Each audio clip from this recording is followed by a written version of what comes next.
So Shake, he had an impressive game last night. What do you expect? Excuse me. What do you expect to see from him this season? Because obviously, before we made our big trades, Shake was involved in a lot of rumor packages. And now he came out last night. Of course, his game won against the Celtics on TNT in preseason, but he had a really good game last night. What do you see from Shake this year?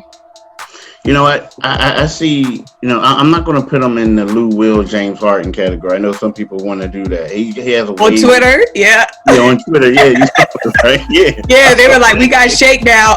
We don't need James Harden. Yeah, I saw that. And then one dude was like, Lou Will 2.0, and he's like one of my buddies, and I wanted to say, nah, bro, leave it, let him be. Right. I mean, I see Shake just develop into a role, like becoming more comfortable. I don't think he's right where those guys are yet, but I think that he can do well. Now, here's the thing. That was a preseason game where they played without two starters. Talking about the Boston Celtics. They were without 4 of their top 6 guys, top 10 guys in their rotation. So the guys that Shake was basically schooling aren't going to be playing in the games in the regular season. They may not even be on the team. Yeah. So that was a great start. I give Shake all the props. But at the same time, I think that we have to see him do it again in a larger sample size. Now, again, he did it last regular season. But at the same time, when he was in the bubble, they were running at him, and he was struggling a little bit in certain games. So now he just has to see if he can make that step forward to whereas he can be a little bit more consistent. And I think that he can, but he just has to show it to people. You know what I mean? Before everybody, because see, the thing about Philly is like they'll hype you up and say, you that boy. And then all of a sudden, when you start struggling, it's like, get him out of here. Carson Wentz? Yep, Carson Wentz. I know, right? So I want to ask about Tyrese then too, because obviously Tyrese came in at the end of the game when nobody for the Celtics were really on the floor. Again, obviously he hasn't played really since March, and he was a freshman. But he still came out very dominant. I mean, he got a couple of floaters. How do you feel? What did you see from Tyrese last night, and how do you feel about just the draft pick of him overall? I like him. It's funny. Like before, once he was drafted, there was like mixed reactions. Like I know people around the league. Some people was like, "Whoa, he's going to be a good player." Other people was like, "I don't know. He's like a 6'3" 2 guard who can't shoot from the outside." Now, from what I saw yesterday, and again, it was kind of like the same situation with Shake, but he was a rookie playing in his first game, and I saw some athleticism. I saw like the floater was working for him. I saw how he can attack the basket, and he looks like he's going to be a good player. Now, again, like when you look at last night, that's the same way if you're looking at a guy in the summer league, going up against summer league talent, and you base it off of that. But I think that he'll be good. The one thing I will say about him is, like, Doc is trying to incorporate him into the offense and into the rotation. But, when you're a young guy, sometimes it takes a little bit longer than you would like. But the way Doc keeps hyping him up, I mean, I could see him taking Furkan's spot in the rotation. I really can. So, think about the starting lineup we went with last night, because we got a lot of different pieces, and a lot of people were predicting, several different lineups. But the lineup last night was pretty much the safe bet everyone was going with. What do you think of that lineup? And then also, what do you think about the lineup where we have Dwight Howard and Ben out there? Obviously, lack of shooting threat. Yeah. What do you think about those two lineups?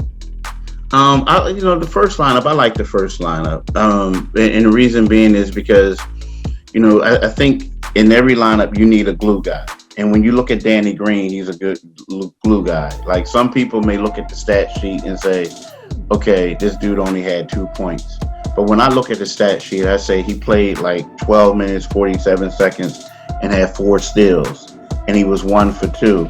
And when you have a team where you know Joel Embiid is going to take the bulk of the shots, and then you have Tobias, and then you're trying to get Seth involved, you need somebody that's going to be that glue and someone who can, like, you know, knock down open shots. I think that's his role. The other lineup, I'm with you. I think that for that to work, you know, I think they're going to have to get some shooters around with him.